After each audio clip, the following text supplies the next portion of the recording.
And now back to your regular programming. If you speak better to yourself. You showed up for probably the dumbest conversation we've ever had on this show. Let's have that smile again. Tell me how that happens. Physically should not happen. Relax. If you say Give me as well. 3 times a day, God will line it up. He's just an absolute hack, and he gets his ass kicked by the teammates every week. It's just terrible.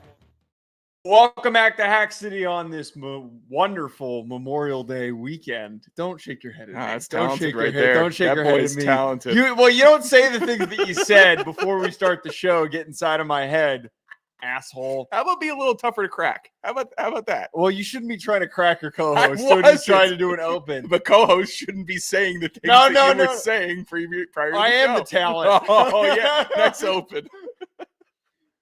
Today we're going to be talking about wonderful quotes from Aaron Rodgers. No, it was not from his appearance on Joe Rogan. We're also going to talk about the Bengals finding a way to screw up another contract situation with a different pass rusher.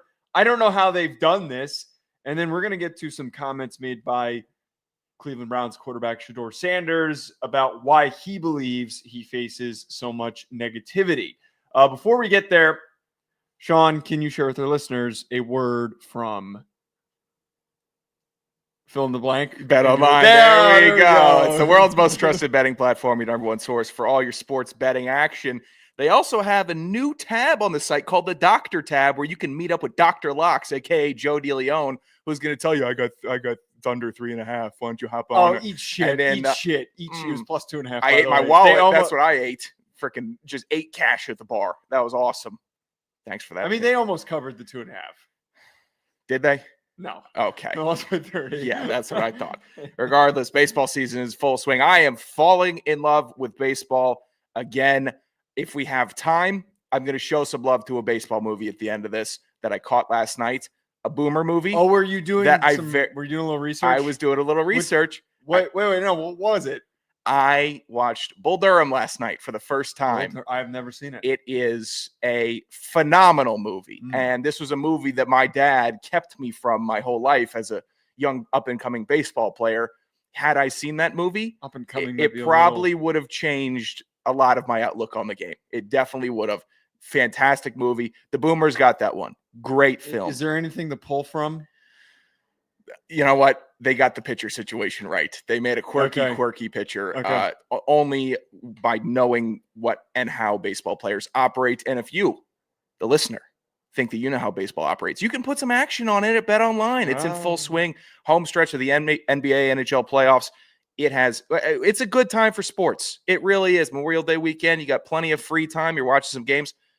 Why don't you go to Bet Online, sign up, get in on the action. Bet Online, the game starts here. All right, Sean.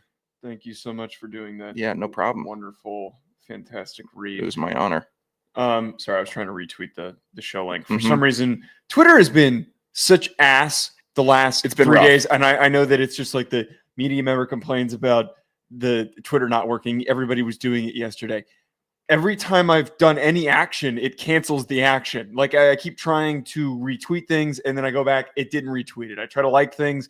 It didn't like the tweet that I tried to like. The DMs weren't freaking working. The whole platform wasn't working. It's a crazy ass fire, I guess. It is what it is.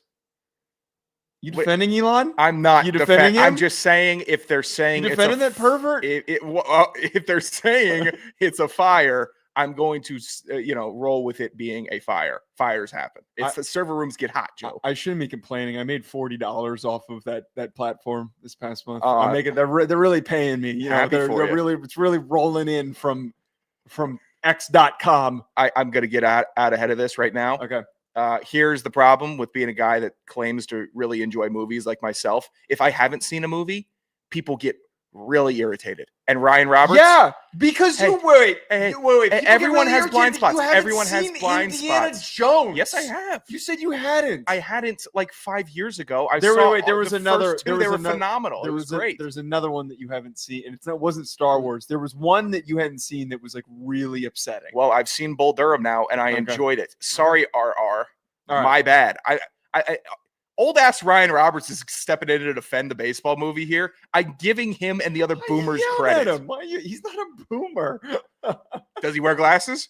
That makes him a boomer? In my book, it does. I'm a boomer? Except you are a king boomer. Great. Thanks. Sean, Aaron Rodgers was appearing on a number of random podcasts over the past week. Apparently, he's coming back out of his shell. He hates the media, but here he is appearing on every single podcast.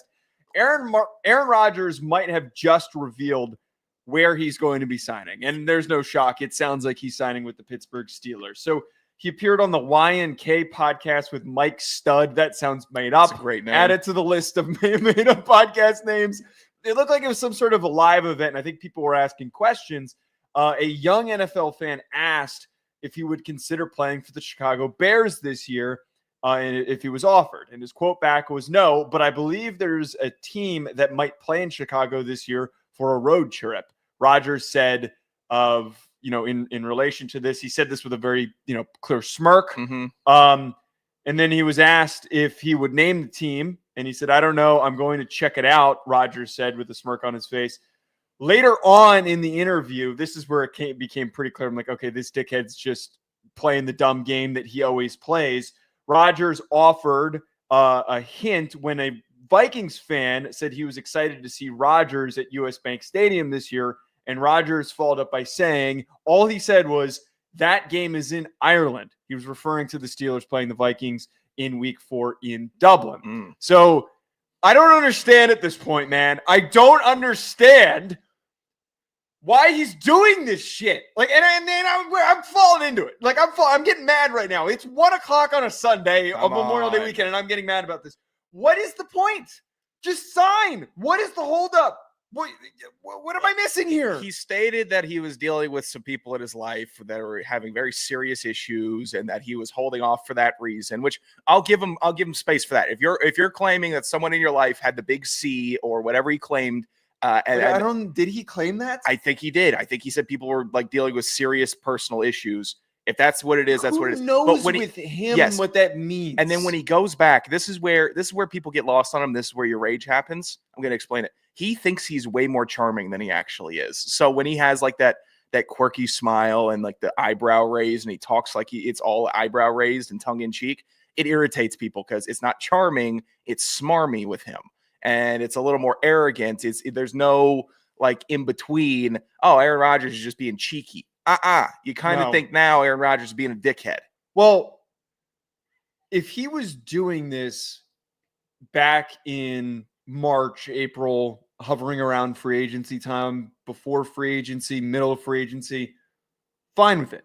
He's having a little fun with it. He's trying to make his decision. He's having a little fun with it. It's damn near June. He clearly has made up his mind and he's going to play. But here we are pattering around, goofing off, just playing with the hearts of Steelers fans, messing with the minds of all NFL fans. Mm-hmm. Pick a team. Pick it. Retire. I'm tired of talking about it. Here we are talking about it. I will keep putting it in the damn rundown. I like our check-in. Until he makes a decision. But I'm tired of doing this. I'm tired of doing the damn check-ins. June is not the time for the wry smile. June is the time for action. It is the time where other teams are already working out and they're already getting reps in on the field and learning the offense and how the team operates. It's not the time for wry smiles and imaginary glass tinks off your one-line zinger, Aaron Rodgers. Put the fries in the bag. Get in the lab. All of this extra stuff, we're tired of extra. I think we are having we've seen an extra overload, and the renaissance is coming where we just want the guys to be the guys. We just want you to be on the team. See you in the sweet jersey. And here's another truth. The second I see Aaron Rodgers trotting out on a field in a new uniform, I'm going to be back in. But this is the painful part. This is the part where you're sitting in the dentist chair and you're just rooting through your gums with that aluminum floss. And you need to floss more. You're carving the shit out of me, Doc. Let me get out of this chair and get my toy. I'm waiting for the toy. The toy is Aaron Rodgers in a Steelers uniform, wearing 12, looking all sexy. Were you getting a lot of toys at the dentist? I liked the styrofoam airplanes that you could put together, where it was 3 pieces of styrofoam. It's just, about as cheap of a toy as you could get. I bet that was a real tough puzzle for you. But you'd have to puncture out the little slots, and you'd put it together. You'd have the wing, you'd have the body, and then you have the little tail fin at the end, the back wing, whatever it's properly called. Coming out of your ears while you were putting this thing together. And it would end up being a pretty damn good plane, and you just toss it around. You toss it to yourself all day. I'd wear these things out. Loved the styrofoam airplane. Everyone was getting the sticky hands. I don't need the sticky hands. I don't think I ever got toys at the dentist. I don't.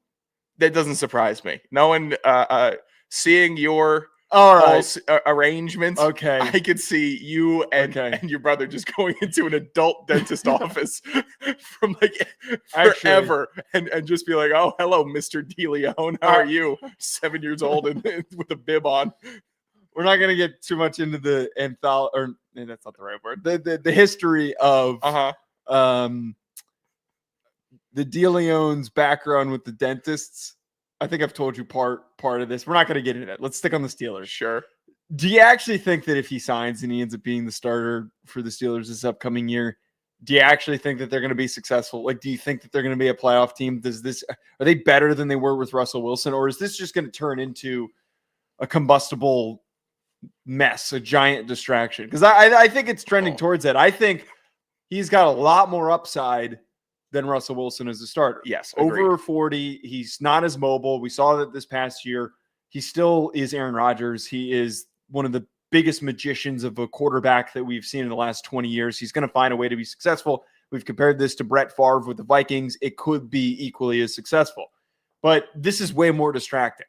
I just don't know if we can survive multiple weeks of him appearing on a podcast, him appearing on the Pat McAfee show, him just saying something, jabbing with the media, just being a total asshat.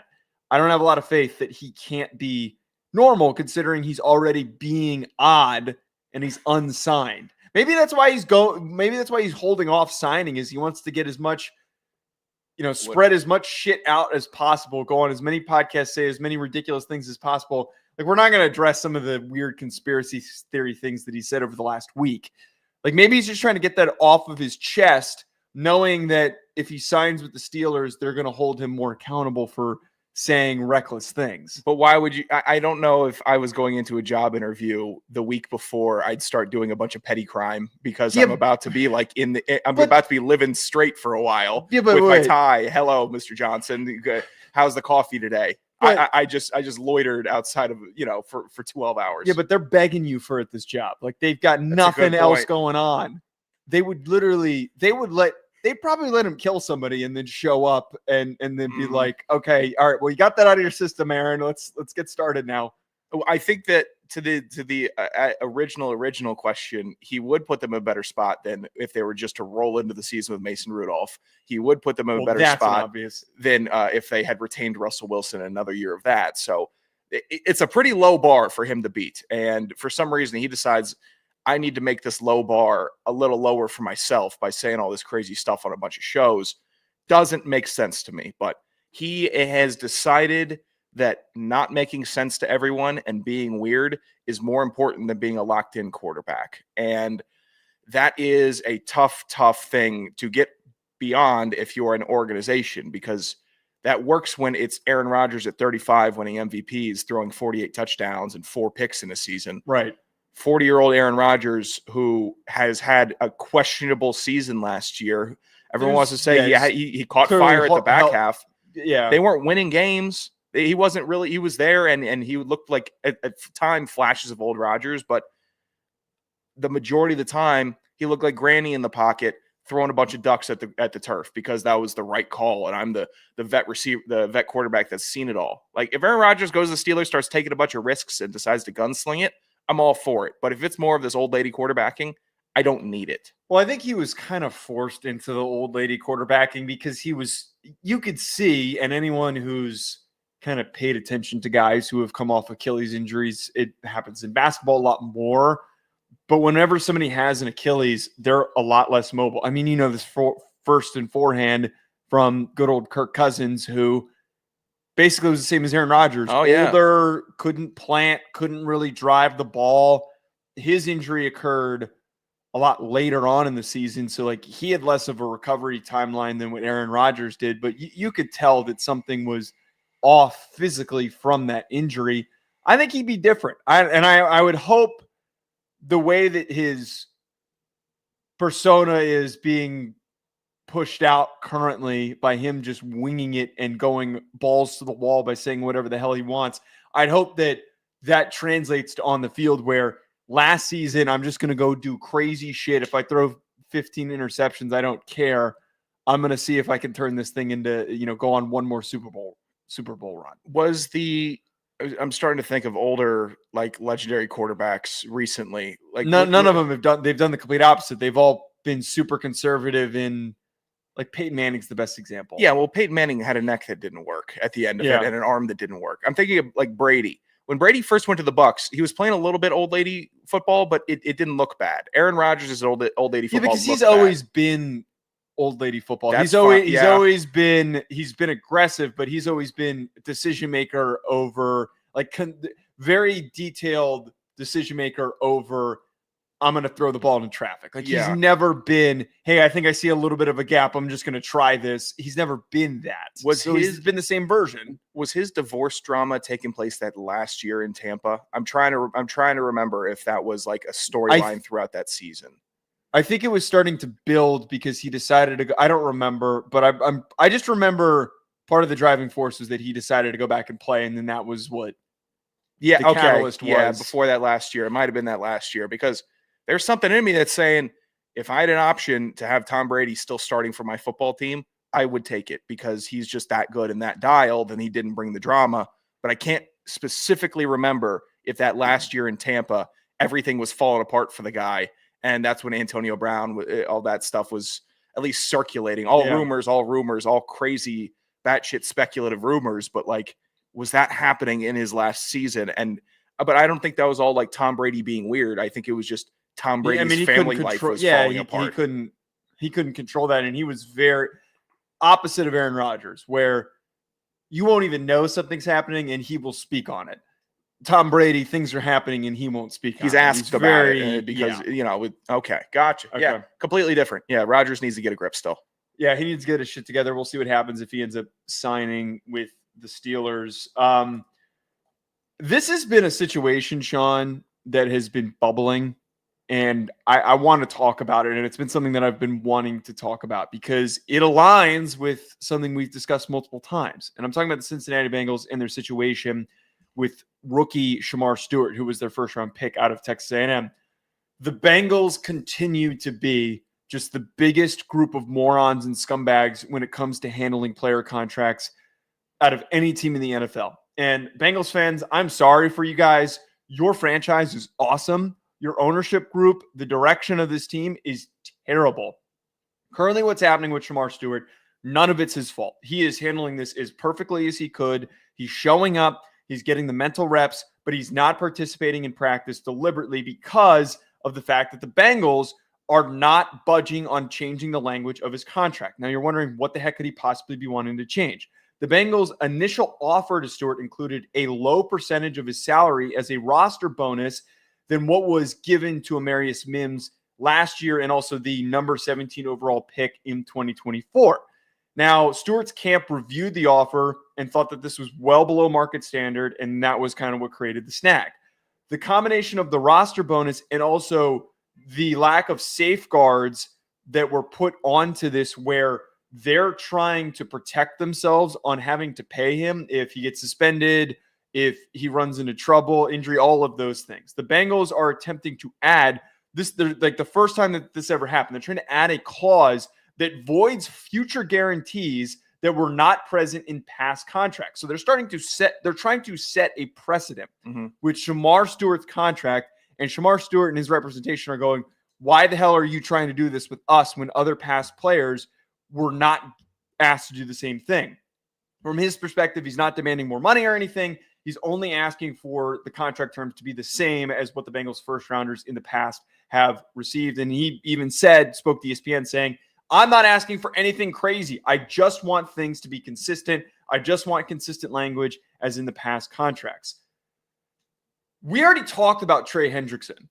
We already talked about the shittiness that they're dealing to that guy that was one of the most productive pass rushers over the past couple of years. Now they're doing it again at their most important position when they don't have any talent on their defense.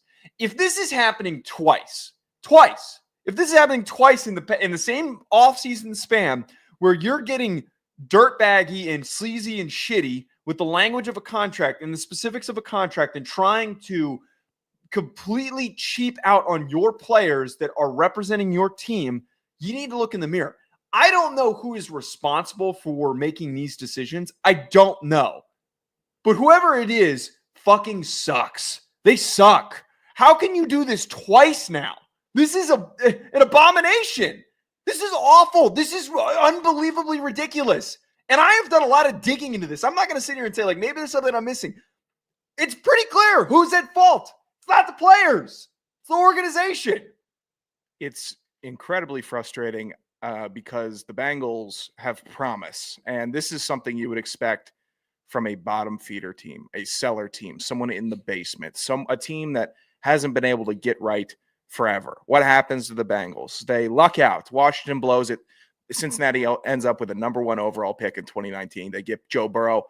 Look what happens there. We got a franchise guy. Yep. Oh, next year, what do we get Joe Burrow protection, or do we take a risk and get him a receiver in Ja'Marr Chase? Oh, we're going to take the risk and get Ja'Marr Chase. Best receiver in the NFL. Holy shit, can you believe that, people? It worked out. Oh, do we need a wide receiver too? Why not? We lucked out with Ja'Marr. Let's get T. Higgins. T.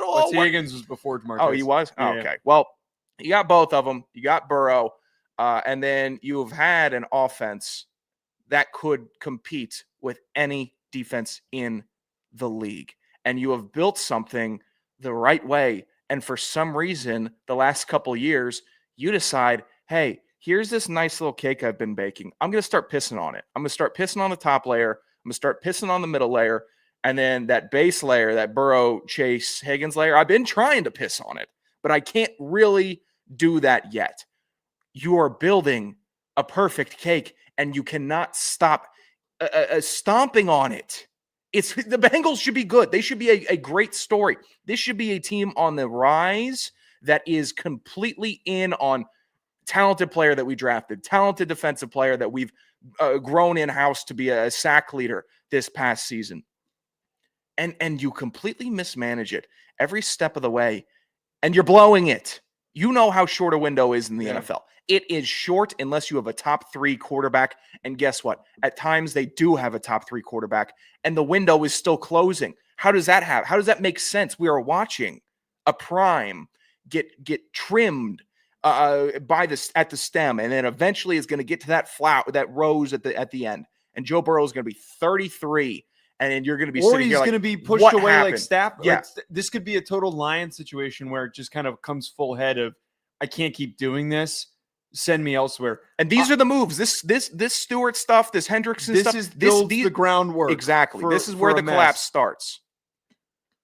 First of all, not having Shemar Stewart participating in early offseason workouts and the training plan is really bad, because Shemar Stewart was unproductive in college and has been deemed this super high upside, high potential elite athlete that needs work. You have a new defensive coordinator now, Golden Shemar Stewart. If you're not going to pay Trey Hendrickson and you're going to move him, Shemar Stewart needs to have a good first year and needs to have a first great 2 years in his NFL career. He needs to look like the future. He needs to be on the field right now. And anyone who wants to talk about, like, oh, it's just a couple of weeks, that stuff is so important for rookies to not have any snags.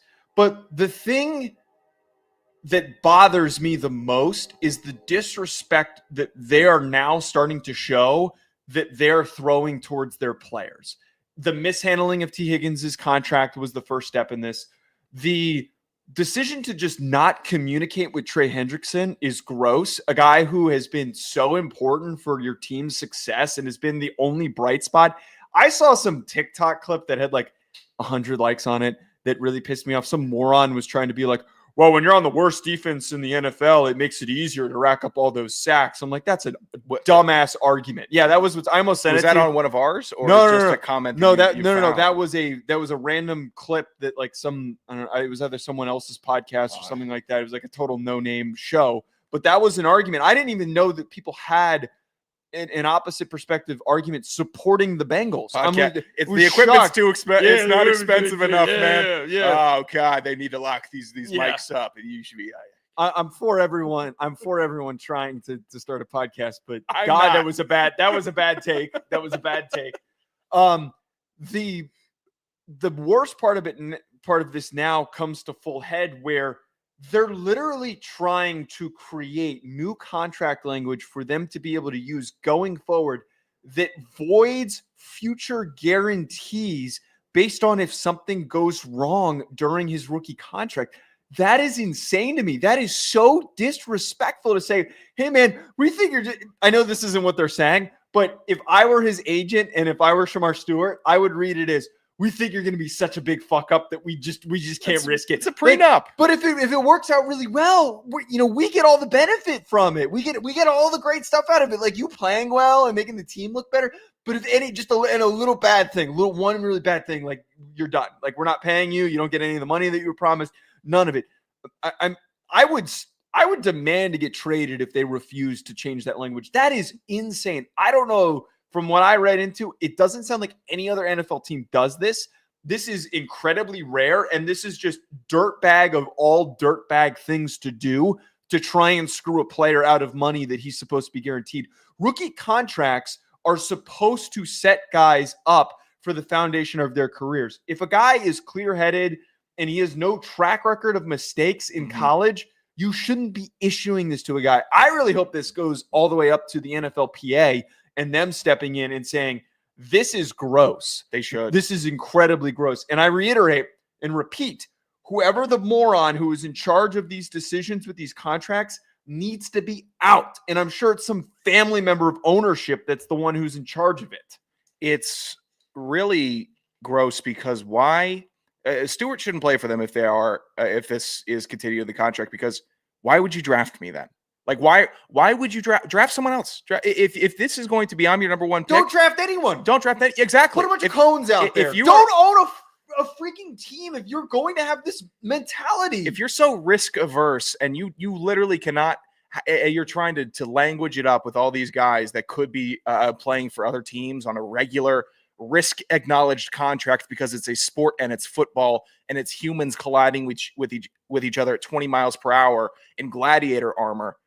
You shouldn't be involved in this sport if you cannot willingly take a risk on a player without a bunch of conditions applied, especially if he's got a clean track record. Like, why would you draft them then? Why are you in the business of drafting players to your team that don't draft them? Draft anybody else. Draft a fifth rounder in the first round that would take this deal because he would be a fifth rounder. If you really want to start manipulating it, reach. But if the market is deeming Shemar Stewart as a guy that's in the first round, should be taken in the first, let's say 40 picks. Just if you're not a big Shemar Stewart fan, I think you would say he could be taken in the top 40. This is not the treatment that should be bestowed onto a guy where everyone knows the risks of football. Yeah. And Cleveland is trying to game that system. It's stupid. And it's really against the entire it's against the entire tone of football and how everybody has been working within the sport for the last 50 years. It's not how you operate.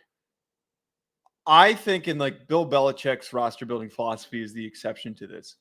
The best franchises are player first. They reward players when they succeed. They rally around them. They want to broaden their horizons. They want them to be a part of the foundation, those that are succeeding. It feels like all of the Bengals roster building decisions, contract decisions, they're treating them not like humans. They're not. They're straight up not. The Trey Hendrickson and Shemar Stewart and past T. Higgins issues have been them not viewing them as these are young human beings who are trying to build careers for themselves that are so gifted that have a chance to help rally the city and the franchise. I will stand by this. I really think that the Cincinnati Bengals ownership might be the worst in the NFL. And there's some really bad situations. There's some not great ones that are less in our faces. I think that we've been masked by the fact that we all love Joe Burrow so much. We all love Jamar Chase so much. We all love a lot of the things about the players on this team so much, but the ownership is holding back what could be the most exciting team in the NFL in a city that loves football. It's a team that should be a playoff team every year in the AFC. And there really shouldn't be a question about it. And if you want to throw in a year of odd play or injury every now and again, that's what would happen if you have in a stretch of 10 years with a primo quarterback. It's not going to be 10 years of perfection, but when you are on the precipice of being a team that could win a Super Bowl, the biggest, the best trophy, the most important trophy in all of sports, FIFA World Cup, suck it, Stanley Cup, hold the wood, MLB trophy, doesn't matter. It's the Super Bowl trophy. It's the Lombardi trophy. If you are a team that has the real option, the real ability to go and do it, and your ownership is standing in the way, it's got to be the biggest gut punch you could get as a fandom. Because, I mean, that is a pain. That is an absolute real pain that Cincinnati fans are having to deal with, knowing that this isn't over and there's going to be some more dummy shit coming down the pike later on, because why would they stop now? This is the last thing that this ownership's going to do that is going to have to be go under a microscope. They're not going to go out and walk it back in a PR statement and say, hey, that guy was just way out of line and we made some bad decisions. We're going to try to move. They won't do it. It's the NFL. They think they're too big and too protected to do it. You're getting called out. You're shutting down a window on what would be an exciting team. It is really spitting in the face of the league. All right, let's move on to good old Shedeur Sanders. Shedeur Sanders, of course, had a charity event, or I believe he was at a high school for something. Spoke to Cleveland.com and asked him some wonderful questions. He shared a statement. Shedeur Sanders shared a statement on why he believes he receives so much negativity, and I want to know if you agree with this or not. He said they go based off of their own 99% of hatred directed at me is toward Pops, meaning his dad, DeLeone Sanders. And then I'm just his son. But, in brackets, the kids didn't grow up in an era to where they watched him play. He's referring to the fact that the younger generation tends to like him a lot more than the older generation. It's just the older generation that does it to me rather than the younger people. Because when I come in person, there's no negativity I see, but it's all over online. I want to be very clear here. I love Shedeur Sanders. I'm wishing him success. I guess that kind of fits into what he's saying because we're in our 20s. So we've watched only Shedeur. We haven't watched DeLeone Sanders play. We weren't alive for when he was playing. Yeah, but we're as familiar with DeLeone as somebody in their 20s could be right now. That's what I'd say. I really like Shedeur Sanders, and I am rooting for him. But I don't agree with what he's saying. I don't think that all of this is derived from people that didn't like DeLeone Sanders, the player, because I actually feel like if you talk to most guys in like 40s, 50s, 60s, like if we talk to our dad's friends, they all love DeLeone Sanders. Oh, DeLeone was awesome. Man, he was awesome. That's what they'd say. Yeah. DeLeone, maybe best athlete the league was ever seen. Like that they would laud praise all over him. They just would. He was a freak, generational talent. Like there's an inherent baseline level of respect for DeLeone Sanders among the older generation of football fans. Is that fair? Yeah, so that's what I'm coming at here is like I do think that Shedeur is off base, and I'm not trying to say that like Shedeur is the reason why he's generating hate and like it's all everything that he's doing. I think that he's more buttoned up than people give him recognition for. I think a lot of people dig into his quotes and things that he says in press conferences and stuff like that and create narratives and spin narratives that aren't there. Like I really think there's been a couple of times, especially after the Nebraska game, where he made a comment. And it's like, well, look at how many times Dylan Raiola was sacked. It wasn't a shot at the offensive line. It was simply a shot at the fact that like, hey, we can't win if I'm on my back. Yeah. It's just like we need to be better as a team. We need to be better as a unit. That was how I read into it. So I kind of think that there's more at play here than just people hate DeLeone Sanders. I don't think that the crowd is that big or as big as he's making it out to be. I think that the crowd was big this year and the past 2 years since DeLeone Sanders took over as the head coach of Colorado, but it had nothing to do with him as a player.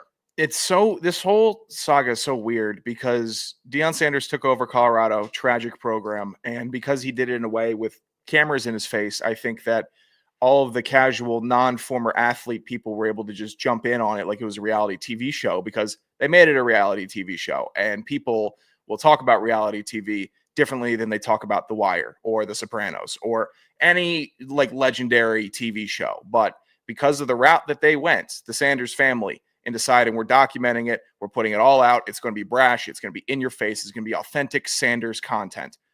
Well, you're inviting in the reality TV show people to come in and comment and give you hate, because I haven't heard anybody say, oh, I love everybody on Vanderpump Rules equally and I don't have an issue with them. Nobody is saying, oh, Below Deck was so boring because they all shook hands and high-fived all night. All these garbage reality TV shows, they draw in the worst entertainment consumption people that we have on the planet. They're not bringing in readers. You're not bringing in critical thinkers to judge your product. You are bringing in not even the average sports fan that knows a little bit about every sport. You're bringing in chronically online, depraved people to come and judge you and the product that you're putting out because it's exciting, you're exciting, and football is the best thing that we have going as a species right now. Overwhelmingly, football is the best thing we got. So when all those factors come together, you are going to be in a blender, Shedeur Sanders. You just are. And are you going to be able to rise above it? These are the steps that you and your team went through. You have to be more proactive. I think they're being reactive. And now you're in the league. It's a chance to be proactive with everything. Be a model citizen, be a community member, be a guy that. And I think he's already starting to do that. And I'm Team Shedeur because I'm an athlete and I know that I don't buy in. I'm not biting. I'm not sinking my teeth into the reality TV show junk. I'm looking at him as a football player. And when I listen to him speak, I see him speak as a football player and not Shedeur Sanders, megastar, rolling on my wrist, all of that stuff. That doesn't concern me. What concerns me is Shedeur Sanders throwing dots to Jerry Jeudy on the sideline. That's where my head goes. And I think that's why we can take a different stance opposed to, oh, well, if he wasn't just so braggadocious in his interviews that we weren't in, or if he didn't possibly have the headphones in and bring a crew with him. I don't care. It's the world that you've created. Make something out of it then. He has the ability to take his fate in his hands and do something with it. And he's acting like, oh, well, this is all predetermined. It's not. Right. And I think that's like a really interesting way to look at it, because it's like looking past the information that's in front of our faces. I think it has a lot more to do with it's awful form. Apologies. You're good. I think it has a lot more to do with the audience that has been brought in that wasn't inherently football fans originally, that then pissed off a different demographic of football fans. Like that is kind of how I've seen it, because there are a lot of football lifers that just love the game of football that don't like that reality TV type of perspective. So the minute that he started tumbling, they were more than ecstatic to watch him fall in the draft and to see all the negative things happen and to see things not work out. I think that, and you and I followed and tracked Shedeur Sanders and DeLeone Sanders when they were at Jackson State, because the first, the early iterations of this podcast were just FCS football. We did an emergency show when DeLeone Sanders was hired there. Yes. Full on, like day one, we were there. The thing that I found really interesting watching this evolve, we were really early in on this compared to, I think, everybody else. When he signed at Jackson State, DeLeone Sanders went to Jackson State, it was all, this is awesome. This is really cool. This is really unique. Everybody was super positive about it. Goes to Colorado, and the sentiment was exactly the same. This is really cool. This is really unique. We're rooting for it. But as we started to pitch our expectations, and we were realistic about the expectations in the first 2 years. Hey, the first year at Colorado is going to be a little tough. We'll see what happens. Shedeur shows some good things. He's shown he can be an NFL quarterback. Let's see what happens in year 2. There was this weird crowd of people that weren't football fans that kind of just shoved their way in. And I think you're right. I think that at that time was like the inflection point of, that was when it turned into really fun football story into like, here's all this reality TV coverage. It was culture fanatics. Yeah. It is people that are dying. They don't know anything about the game. They just want to be on the pulse. If you read the comments that were happening in these situations, those people that were like really aggressive about responding to like very mild takes of expectations, like just saying like crazy shit in response to if you didn't say that they were going to go on to win the national championship. Those people were insufferable. And I think that there's a lot of truth to that. They were reality show people. They were people that loved that this felt like a reality show and they wanted to be invested in it. And they wanted it's just like how the Taylor Swift fans now at the Chiefs, if you say negative things about Travis Kelce and stuff like that, they'll bite your head off. They don't know shit about football, but they'll bite your head off because they don't know what reality is. Yeah, it's brand loyalty, and it's also confused brand loyalty. And it is like, I'm going to insert myself into this because I want this, or I see myself in it, or this makes me feel good, or it makes me feel bad. And I'm going to insert myself in it, and it's not my lane, but I'm going to jump in. And when you get true fanatics, like the fanatics around DeLeone Sanders and the culture at Colorado and everything about that, everyone comes on, and if overwhelmingly positive brings out overwhelmingly negative. It's just how it is in the social media. Right. They got too big. They got too popular. And that brings hate because there's a lot of hating as haters. And sorry, you got too big because people loved you too much. And then the whole arc now, the athlete arc now that people like is Baker Mayfield. They want you to be built up. They want you to fail. They want you to take your licks as an athlete, just like every other normal Joe does when they exit college into the working world. They want to see you have an arc that they think could happen for themselves. That's why they don't just root for you to be a star from day one and you take off like a rocket ship. They don't want that. They want a redemption arc because that's more like TV. Here's the hero. He's built up. He gets crushed. He takes a couple years, then he goes to Tampa Bay and he becomes a good, serviceable quarterback. I like the stars. Joe likes the rookie stars that come out and pop like Jaden Daniels because we're football fans and we just like good football being on the TV. But the people with worms in their brains, they want the arc. They want to tear someone down and then build them up because they have a voice and they can sway the public perception of this one player who's throwing a ball around on a field. It's been a gross mischaracterization of how we're supposed to treat athletes and football players. Entertaining, yes, but gross, double the entertainment value of it. I'm rooting for Shedeur Sanders. I reiterate, yes, I like Shedeur Sanders. I'm trying to be as balanced. We're both trying to be as balanced as possible in like our expectations for him. I love the crowd of realist Colorado fans and DeLeone Sanders fans and Shedeur Sanders fans. That crowd has been very positive and responsive. I have dealt with many of the folk that don't know anything about football, and they just don't know how to talk about it, and they just don't know how to respond to a middle of the lane prediction for a player. I work with a guy that went to Colorado 4 years. Our graduating class, so 2020, so pre-Deion there, and he suffered through rough years of football at Colorado, ugly football. And he's a big DeLeone Sanders fan. He's like, yeah, it's great. Everyone loves him at Colorado. People love it. They're excited. He's turned the entire program around. Like, so people that are in it, he's not saying, oh, it's a clown show and I wish there were less. He loves it because they're winning way more games than they were without him. And at the baseline, that's all these people should care about. Right. Is my team winning games or not? All right, let's move on to Hack of the Week. Sean, what do we got this week for Hack of the Week?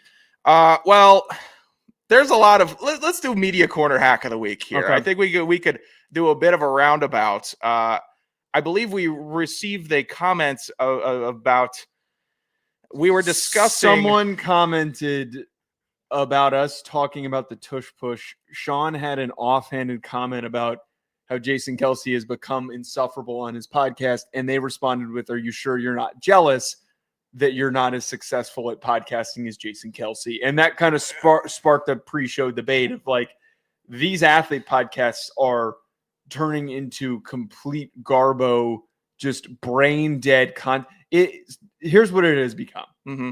I'm already kind of jumping the gun before I even let you explain it. Don't worry. It has become product placement hour for these athletes. I actually don't even know. And I have a, good sized circle of people that I interact with. And I know you do too. I've got a lot of people that I interact with that work in the media. I don't know anyone who tunes into these athlete podcasts. They're produced for the clips. Yeah. for some reason they do well on Apple Podcasts. I guess it's the fan bases of these athletes that are tuning in. You ever talk to one? But You ever talk to someone that said, "Oh, did you catch what Kelsey said?" Again, I'm genuinely perplexed, and I know that this will get rubbed as the you jealous haters. You just wish you were the. Yeah, man, I wish I was 6'4" and I was a tight end in the NFL. I would love that. I'd be so excited about that. I'll note, former offensive lineman. Yeah, Sean's 6'6". He has to let everyone know that he was 6'6". Well, there is some. I'm not going to go through this and say I'm not jealous of that guy's life. NFL lineman, absolute landmark of the city and franchise he played for his entire career. In Jason Kelsey, beloved by the people, grinder, an offensive lineman that got acknowledgement. It's all an offensive lineman's looking for every now and then. Not even dying for it every play. Just maybe once or twice a season, radio host comes on and says, "Hey, left guard did pretty good this week." Yeah, that's all that an offensive lineman needs. And you have Jason Kelsey, who is just Mr. Popular, a former role model, someone that I tried to model game after and how he worked and what he did. Yeah, I'm sure there's some jealousy deep down there, but because that's a dream life. But that doesn't make me ineligible from saying that their podcast is a bag of garbage with a bunch of pre-written questions with great guests, because they're very connected NFL players with top-tier producers and guest bookers that have an egregious advantage in connections in the podcasting space. They're not thumbing through the black book to find a guest that's in Nashville that could call in and maybe give them one good answer in a 15-minute segment. They're not thumbing through the MLB book looking for a Rockies connect, because they have 8 wins through 50 games in the season, trying to conjure that up. They're getting A-list stars. They're getting people that the general casual wants to see and already knows. So it fires a sensor in their brain that says, "Oh, these guys are great," because they're talking to another guy that I think is great that's made me laugh before. It's a completely different ball game with our show or other shows that try to do some form of sportscasting, and the Kelsey brothers on a Zoom call with Paul Rudd. It's different. It's a different level of this shit. And the casual conflates the two as all being sports podcasts. Yeah. They're celebrity FaceTime hour. That's what it is. That's what their show is. Again, I reiterate, and here's another thing to be very, very clear on. You and I have both produced at big companies. I have produced on these type of podcasts before, been a producer. I know what goes into it. There's a lot of shit that's getting cut out. These shows are really fucking boring. They're really boring. I have sat in on a lot of interviews with big guests. They are really, really boring. I'm not jealous of. I whenever you have to make the statement, I'm not jealous of. That never ends well. No, of course but not. The success that comes from those shows needs to be taken with a very clear grain of salt. I would hope that, I'm not comparing our show, but I would hope that enough people have enough critical thinking skills and media literacy, which isn't the case. That's a rough start. To understand the difference in what creates success for one of those shows and what creates success for, Pablo Torre's show is awesome. Pardon my take. I listen to a lot, but Pablo Torre's show is one of the most underrated shows. Bomani Jones' show, incredibly underrated, and I love listening to his stuff. I don't listen to the full episodes, but sometimes I'm on YouTube, I'll click into the clips and stuff, and he's a really engaging, interesting interviewer. He knows how to drive a point. Ryan Russillo, those are more engaging, interesting conversations because they are able to succeed and create a personality for themselves outside of what they did on the field, because they didn't play. Right. They didn't play sports. There's a very small number of former athletes that are really good broadcasters. There's a very small number. Boomer's been good. I don't know if I'd put him in really good broadcaster, but maybe I would. He's been really good. He's been consistent. He's stuck it out. He has decided to make a career out of broadcasting opposed to hopping on the wave, which is what all these guys are doing. And they've been doing that since Twitch streaming happened. Oh, Right. I'm Kyrie Irving. or Anthony Davis. I'm just going to start Twitch streaming my 2K games. I didn't find any problem with that because it's kind of a different, like, that's a different lane because we know dudes that do that play video games and they have fun game chats, and that's what they do. It's weird when athletes with such big notoriety try to jump into a space of like broadcasting journalistic voice, and they're being covered like, you know, like Michael Wilbon would be covered, or any other big time, whatever your sports hero is, Dan Le Batard. They're clipping them like they're a journalist that's been in the space for 30 years, that started as a newspaper and knows all of the intricacies of this one topic that he's talking about for this 5-minute point of time. But we're treating the Kelsey brothers like the newsbreakers, like they're Rogan interviewing astronauts. They're doing movie promotion plugs. That's what they're doing. They're doing, hey, my guy wants to pop off a little bit. He's been a teammate forever. I'd love to get him some exposure. Fine. That's been the whole new model. We've seen it in the comedy scene of podcasting. The stand-up comedians that I guess, have abandoned the art form and just gone to podcasting. Yeah. At least they're funny. At least they got some stories. Athletes, for the most part, are boring people because if you want to be a very successful athlete, you have to commit yourself to doing that, which is early to bed, early to rise, work out, eat clean, don't party, focus on film.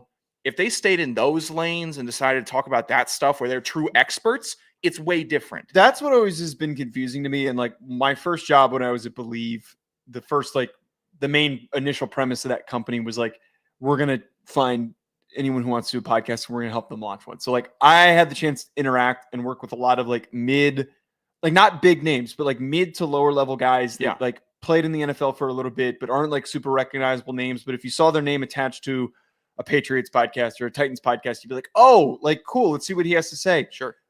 They always put up a fight on like, I don't want to talk about and break down the game. I don't want to be on and talk about the game the night of the game that after it happened. Like I want to have mental health conversations. I want to do an interview podcast, and they're just interviewing the most boring people, and it ends up dying on the vine because they're not understanding of like, that is what people want to lean into. Like find what you can eventually branch off and expand further after you've built that initial audience. The first guy who comes to mind though, that's been like awesome, incredibly Shannon Sharp, minus the crap that's going on right now. Yeah. He has been one of the most entertaining. Ocho Cinco is also the same exact thing. Like they're both extremely compelling and intriguing and fun to listen to because they just know how to go with the flow. They know how to provide a take and provide an entertaining take and actually engage an audience. And they've committed and they go live all the time. Yes. They're all, and you could, it's almost, maybe I'm figuring out this now live on the spot because I don't have a problem with Shannon Sharp. I don't have a problem with a lot of these guys that go into broadcasting and start grinding. I'm almost judging them on, oh, you're being lazy and it's a lazy clip and it's low effort, like I would yell at a player on the field that was jogging on a track down tackle. Like watching a clip of the Cooper DeJean podcast, it's like, what's your favorite Philly slang? Wow. What, did you find literally the biggest low-hanging fruit tree and decide to bake a nice pie? I know a 27-year-old producer wrote that question Of down. course. It's low effort. Hey, Cooper, this would be a really fun clip, guys, if we ask this question. It's a loaf, and it's a loaf from management to let them do that. But they don't care because they know if they post that clip, it's going to get... Exactly. But I don't like the loafs. I like the guys that are putting out full effort in the space, like Shannon Sharp, who's going to do a 3-hour interview with 2 Chainz with tons of cameras and have clips that'll last a full week because they're committed to being in the space. A twice a week athlete podcast just for the socials and to throw up a betting promo or a Pepsi or whatever at the end just to flash it. It just does not feel like the exact, like working in the same space. And I think there's like a number of companies that just kind of like lean into this because they've figured out they know what the algorithm wants. Yeah, right. They know the algo. They know that like they don't need people to tune into the full thing. Who was the first NBAer to bust your ass? That's going to be a good story. What was your welcome to the NFL moments? The always one that they constantly get. That was always one that I freaking wrote down as a 23-year-old, 24-year-old producer. Like, right. What was your? Here's how I kind of read into it. There are definitely former athletes that do their podcast, like we just talked about, that like we love, that do great shit, like you just talked about, like where they understand this is where the value is created. This is how they build themselves up. Shannon Sharp is Exhibit A. I compare some of the rest of these that like get going, and then Carmelo Anthony podcast, great example, awful, uninteresting. The podcast P with Paul George, uninteresting, awful. Jeff Teague podcast, funny, interesting. They're dicking around. They know how to do a good show. But that's a diamond in the rough. It takes, but I flipped around completely on Paul Pierce as a commentator when I saw he did a radio guy bit and walked 22 miles to his studio because he made a bold claim. Did I say Paul Pierce? I meant to say Paul George. Paul George. Paul Pierce is Paul Pierce is great. Paul Pierce is turning into a that completely flipped me around, because that's something that if we made a bet on this show like that, or made some statement, I'd walk to the that's what a podcaster would do. Great bit. You wouldn't expect an NBA champion, a 10-time All-Star Paul Pierce, to be doing that after making millions and millions of dollars in the NBA, but he committed to the bit. And that's what I will respect. This is what I compare it to. And there's one guy that I'm thinking of right now that fits this description, that you know who this person is. He is a friend of mine. He works in the same industry as us. Okay. We talked about him last night. Yeah. Okay. There is a demo of adult, like 20-year-old male that fits this description, that is incredibly good looking and tall, and thinks that they don't have to put any effort in to developing a personality. They think that their personality is just being good looking and tall. Hey, it's a good one to have. And speaking clearly. But when you actually start to have conversations with them, you realize, he doesn't have any original thoughts. The way that I look at this is, there are a lot of these former athletes that get into the podcasting space are like, I played in the league. My agent, my manager are telling me, like, you're going to be great at this. Like, you have all these former teammates. They're going to want to come on with you and stuff like that. They think that is what builds their media career, is like, I'm just going to just stay who I am, not develop and learn how to be an engaging host, not learning how to be unique, to find the unique angle. No, we're just going to sit here. We're going to do an interview. The interview is going to be over. And this slappy 20-year-old is going to cut all these clips for it, instead of finding and really digging into, how do we make the show unique? That is where, when I was a producer, as I am as a host right now, every single week I am reevaluating and going, what do I need to do to make this unique? What do I need to do to make this different? How do I make this stand out from every other morons that are sitting in their living rooms with their buddy that are just sitting here talking football? And if you're an athlete that wants to be a me guy, I don't need to prep, I just have stories out the ass, there's not many of them. So McAfee could do it. He was one. He was a me guy that was interesting enough to build a career off of being a me guy. That is rarefied air. There are not people that are, and if there are, they get found. Jeff Teague. That is a guy that is a me guy that has stories. It's a great storyteller that can carry it.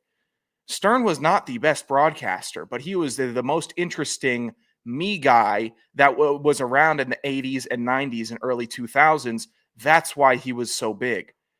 Everyone else, regular broadcasting, chipping teeth to get to that level of not having very interesting me guys. These athletes, there's no way in rotting hell that Cole Kmet is a good me guy. Why does he have a show? I forgot he has a show. Why does he have a show? And Cole Kmet could be a great dude. He could be a great teammate, brother, son, father, whatever he is. But he's not a great me guy, because we would have heard about it. We would have known. That's how it happens. Like, you would have had here's where at least I will give Jason and Travis Kelce a little bit of credit.